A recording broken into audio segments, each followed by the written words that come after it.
नमस्कार, रामराम महाराष्ट्र न्यूज मध्ये आपले स्वागत आहे। धर्मवीर छत्रपती श्री शंभूराजे बलिदान मास सलग 40 दिवस नित्यपूजा संपन्न। पाहुयात आमचे प्रतिनिधी उमेश जोशी यांचा सविस्तर रिपोर्ट। हिंदवी स्वराज्याचे दुसरे छत्रपती स्वराज्य रक्षक धर्मवीर श्री शंभूराजे बलिदान मास शिवभूमी भ्रमंती ग्रुप विश्व हिंदू परिषद बजरंग दल तर्फे कोंढवेश्वर महादेव मंदिर येथे माघ कृष्ण पंचमी पासून ते फाल्गुन अमावस्या म्हणजेच 7 फेब्रुवारी ते 18 मार्च पर्यंत सलग 40 दिवस शंभूराजांची नित्यसेवा मनोभावे पूजा संपन्न झाली। अनेक विशेष मान्यवरांची दररोज उपस्थिती होती। पकडून द्यायचं काम आपल्या लोकांनी केलं शंभूराजांना, कारण का भरजी नाईक त्यावेळी खऱ्या अर्थानं जिवंत नव्हते। जर भरजी नाईक जिवंत असते ना, शंभूराजाच्या केसाला सुद्धा हात लावायचं धाडस कुणी केलं नसतं।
ते गद्दारीचे दाग मनाच्या मातीवर आले नसते जर ते लांडगे माणुसकीच्या जातीवर आले नसते, आणि त्यांचे धोके ही मी स्वीकारले असते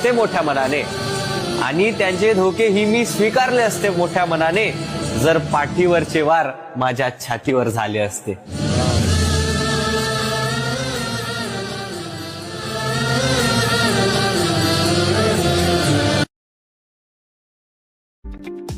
अशाच नवनवीन बातम्या पाहण्यासाठी आमच्या YouTube चॅनलला सबस्क्राइब करा। फेसबुक आणि Instagram पेजला फॉलो करा।